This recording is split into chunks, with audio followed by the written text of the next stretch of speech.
Buenos días, mi nombre es Amanda Luna Rubilar, soy estudiante de Psicología Advan y esta es la asignatura de Psicología Contemporánea donde presento mi línea de tiempo en los hitos destacados de la historia de la psicología. Como acá podemos visualizar en la línea de tiempo que preparé, se puede ver el inicio de la psicología en la época de la prehistoria. El término de la psicología estaba en esta época ligado básicamente a todo lo que tenía que ver con la religión. Existía una breve noción respecto a la existencia de la conciencia como tal, donde se podía reflejar esto en pinturas, acciones con particular emoción y espiritualidad, y con el nacimiento de nuevas civilizaciones como la mesopotámica en este caso, se crearon las primeras escrituras sobre los trastornos mentales. Anteriormente a esto, en la antigua Grecia, existieron las primeras filosofías sobre la mente. Personas de gran importancia y relevancia para la psicología, filósofos como Sócrates, Platón, Aristóteles en la antigua Grecia, fueron las primeras personas en reflexionar sobre la naturaleza de la mente, la percepción de la que se podía tener sobre esto, la memoria y el razonamiento, sentando así bases importantes para el entendimiento de la psicología occidental, que hasta el día de hoy se utilizan esas filosofías para poder tener el entendimiento de la psicología. Posteriormente, en la Edad Media aproximadamente, se empezó con las creencias ya de civilizaciones mucho más sentadas sobre el tema del trastorno conjuro, mientras que en Europa la psicología tuvo un retroceso producto del cristianismo y la religión, asociando los trastornos mentales con el oscurantismo, donde se creía que una persona, si tenía alguna afección mental, estaba poseída. En la otra parte del mundo, en el mundo árabe, avanzaron con descubrimientos científicos sumamente buenos en trastornos de la mente, como la depresión, la ansiedad, la demencia o alucinaciones. Durante la Edad Antigua ya se empezaron a crear los primeros cimientos, donde el médico Hipócrates, por ejemplo, estudió las enfermedades físicas y psíquicas mediante el método inductivo y las atribuyó a desequilibrios en los humores o fluidos corporales, mientras que Sócrates, por ejemplo, sentó los fundamentos del método científico.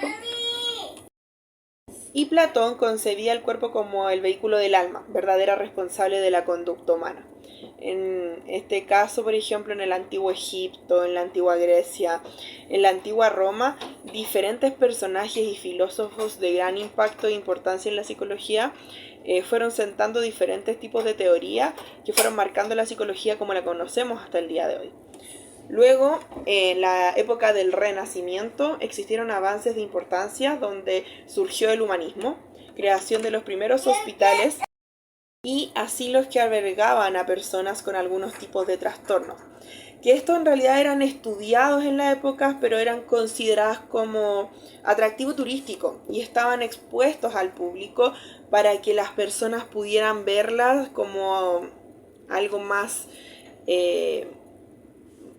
turístico que algo más como estudios avanzados. Sin embargo, hubo un desarrollo notable en cuanto al individuo, pero aún así existían muchas especulaciones y desconocimiento respecto al tema. Posteriormente se crearon nuevas filosofías en el periodo de la Ilustración, caracterizada por un enfoque más racionalista y científico. En esta época, precisamente en esta parte de la línea del tiempo, ya había creación de propuestas dualistas del cuerpo y la mente, conceptos del nacimiento con mente en blanco, como la tabula rasa, psicología experimental relacionada con los estímulos y la experiencia de cada uno de los individuos, y investigaciones en áreas como la percepción visual y la filosofía de los sentidos. Posteriormente, ya acercándonos al siglo XIX, se contribuyó a que ya la ansiedad sí existe. Por primera vez se pueden sentar las bases científicas de que las enfermedades y los trastornos mentales sí tienen una prevalencia en el cuerpo y que sí afectan a diferentes tipos de sentidos y sentimientos del cuerpo. El filósofo danés, en este caso llamado Søren Kierkegaard, publicó el concepto de ansiedad. Wilhelm Wundt, médico, filósofo y profesor en Alemania, quien estaba escribiendo su tratado sobre psicología experimental, quizás el más famoso de los psicólogos del siglo XIX y principios del siglo XX, y posiblemente uno de los psicólogos más famosos de todos los tiempos también, Sigmund Freud.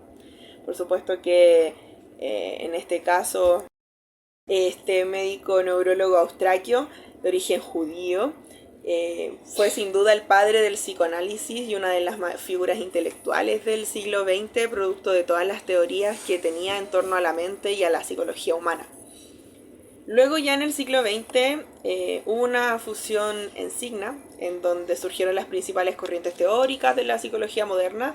Aquí Sigmund Freud, influenciado por Charcot y Bauer, establecieron el psicoanálisis y difundió la terapia verbal y el concepto del inconsciente desde una perspectiva psicoanalítica. La investigación científica en torno a esto, impulsada por el conductismo, eventualmente condujo al surgimiento de la psicología cognitiva. En la actualidad, el alcance integral y científico es sumamente superior. Ya no se habla de la psicología solamente como un estudio de la mente, sino que se trabaja en diferentes áreas de manera integral. El psicólogo actual hoy en día se ha convertido en una disciplina amplia y diversa, que incluye muchas áreas de estudios diferentes. Por ejemplo, psicología convencional, psicología educativa, psicología laboral.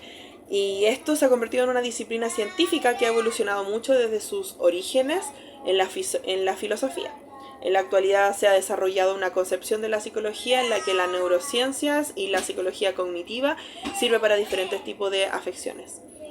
Y toda esta materia, la que fue recopilada dentro de la bibliografía de la Universidad del Alba en los PPT 3 y 4 de las asignaturas, por lo tanto también dejo ahí toda esa temática dentro de la bibliografía y de la infografía que fue creada por esta alumna.